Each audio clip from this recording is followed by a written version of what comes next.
All right, so some of you might not have noticed that Hosea's vision, his description of Ephraim, is actually manifested in our life right before our eyes.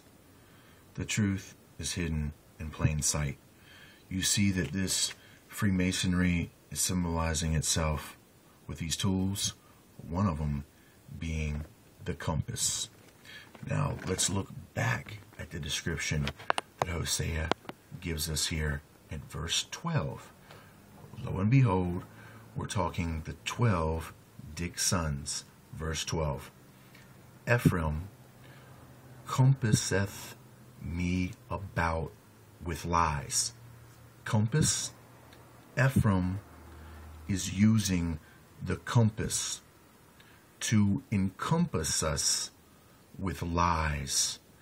And now you see that Freemasonry, in relationship to Templar Knight Egyptian origin Freemasonry, symbolized with a compass.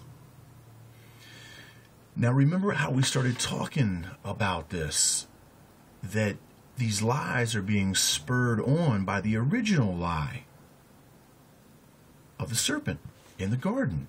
The serpent tells the original lie in Eden, and that is how to become gods, which further connected us to this understanding of 12 Dickinson with the 12-strand DNA. In other words, the technique in order for them to supposedly achieve it.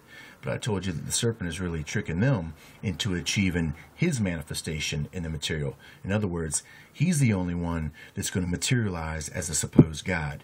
The rest of them don't really get what they're after.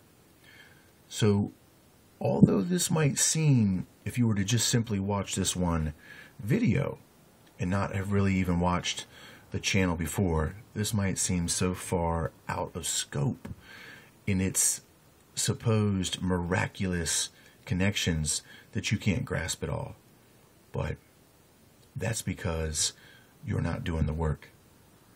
You're not doing the work to understand the fullness of the truth, and you're being easily led astray by the topical deception, by what they're offering on the surface when you don't dig deep enough to understand. It's all here. So Hosea understands that Ephraim is associated with the compass, and he's associated with the compass of lies. Okay?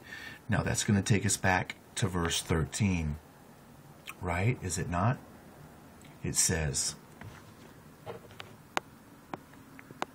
Ye have plowed wickedness, ye have reaped iniquity, ye have eaten the fruit of lies. Now what are we talking about? The rising of Leviathan, right? The original serpent lie, okay, which was offered as the fruit, okay, being symbolized as the apple. Well, the first chakra is known as the Edenic chakra, or the root chakra. It is colored red.